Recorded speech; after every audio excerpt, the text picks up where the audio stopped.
The next topic that we will be studying in this chapter is plateau.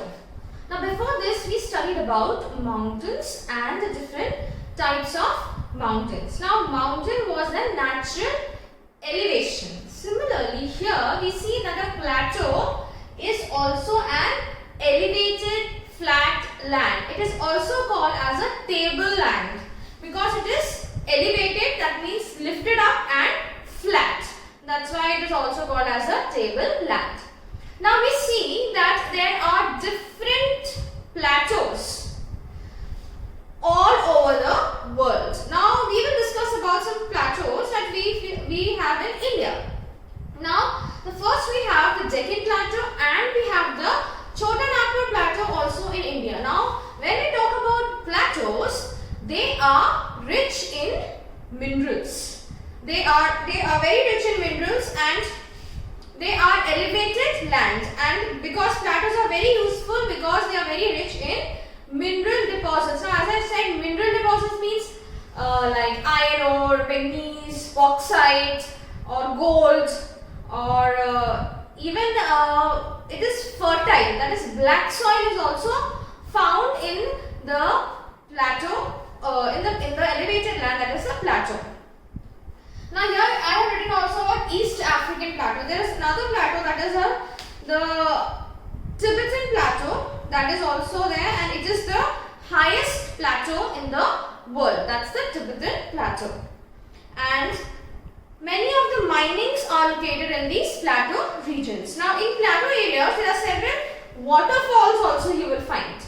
Why? Because it's an elevated land. So when the water falls, when the river falls from there, it makes a waterfall. So you find many waterfalls also in this region. Like there are many waterfalls in the Deccan Plateau. When you talk about the Deccan Plateau, is the middle part of India, whereas Andhra Pradesh, then you will find Kerala, then you have Goa. All these also are in part of the Deccan Plateau. Here you will find a lot of waterfalls. Now in India, the Mundru Falls in the Chota Nagpur Plateau on the river Subhadra Rekha and the Jog Falls in Karnataka are examples of such waterfalls. Now when we say about the Deccan Plateau, now how they are so rich in minerals? Because it is said that the Deccan Plateau, there was once a volcano, and this Deccan Plateau is formed because of the volcanic eruption. Now when we talk, I spoke about a volcano and the volcanic eruption. I also told when the volcano erupts, a lot of minerals and important material that comes out and makes the land very fertile. Similarly, these plateaus are also formed from the lava deposits, and that is what is making the Deccan Plateau or the other plateaus very fertile. So it is also, as I said, rich in black soil, and that is black soil is very good for growing cotton. And many plateaus have scenic spots also because they have lot of waterfalls. So it becomes one of the tourist attractions also. So the next is plains. Now when we talk about plains, plain is a large stretches of flat land. Now when we talk about flat land, that means construction is very easy. There will be large deposits of fertility of the soil will be there. Then there will be forest reserves. There will be water availability. There will be population in abundance. So flat land, that means transportation also, construction of roads, railway lines, and airports, everything will be so very easy and easily constructed because it's a flat land. Now these plains, now very big example of a fertile plain is the Ganga and the Brahmaputra plain, that is also known as the northern plains. It's also the delta, Ganga and the Brahmaputra delta. Now that delta is the world's fastest growing delta. Now how is the plain made so fertile? Because of the rivers that are flowing from a high land and coming down to the low land and depositing its fertile soil, the silt, the fossils, the deposits, all the fertility in the north northern plains and making it a very fertile plain. Now when it is fertile, obviously the next thing happens, that is the population will be more. There will be a lot of productivity. Agriculture is the main occupation. Now generally plains are fertile and construction, as I said, network is very easily, and habitation is also very much there. Now plains are the most useful area for human habitation. There is a great concentration of people. Yes, because why will there will be great concentration of people? Because everything is easily available. When we studied about mountains, why the population in the mountains are scarce? Very less, because it is not inhabitable. The inhabitable conditions are very worse or very difficult. Whereas when we talk about plains, it is very easy. Flat land, fertile soil, construction of road, railways, airports easy. Lot of people staying there, so labor availability is also very easy. So all these are very easily available. Now it is, as I said, that Indo-Gangetic plains are the most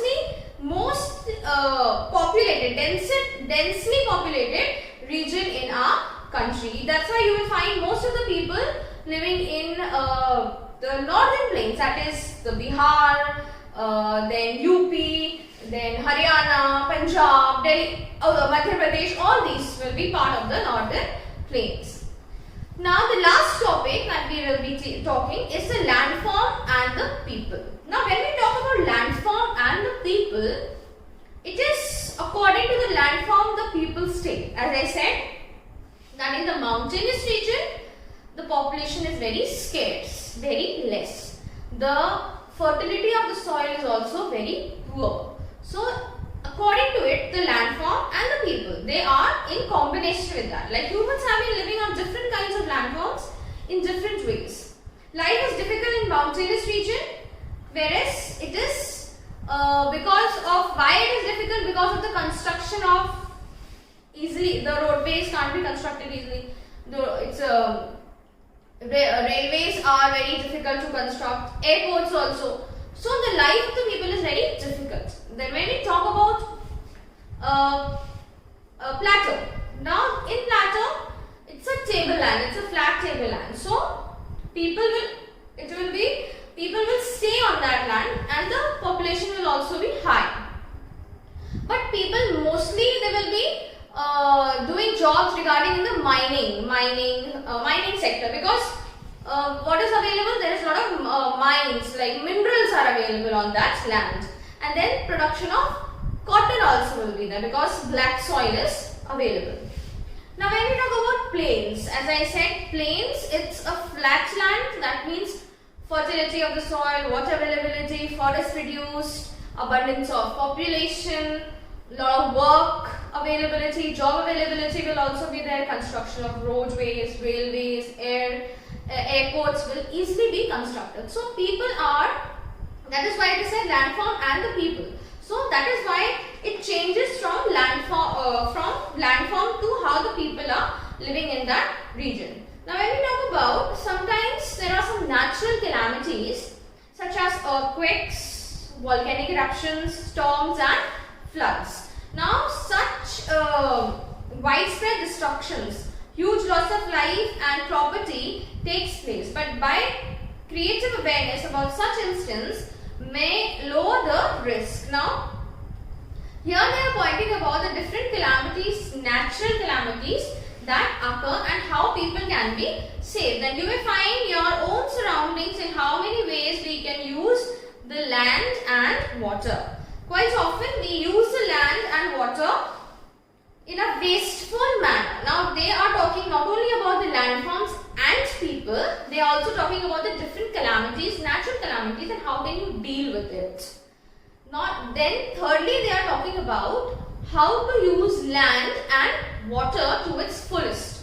Now how can you use land and water? That means you have to grow such crops that will increase the fertility of the soil, and you have to leave that land also for some time to regain the fertility. So you have to grow such kinds of crops alternate that the land can remain fertile. Then you have to grow certain things that according to the availability of the resources. Like when you are growing rice, you need a lot of water. So you have to grow to an area where there is a lot of water availability. Or when you are growing wheat or barley, so different places according to the land fertility you grow. Then next is how to use water to its. So we have to use water judiciously. We cannot waste water. So how can we store water? We can make stop dams and embankments, dams. We can even use water for irrigation purpose. Water can be used as rainwater harvesting also. Like we can store rainwater and we can use water for early means for the next use we can use rainwater. So in this chapter we have learned about the different landforms and the people. How the landforms and the people they affect each other. So I hope you have understood the chapter well, and please watch the video carefully and mark the answers in your book, and then you can write it in your notebook. Thank you.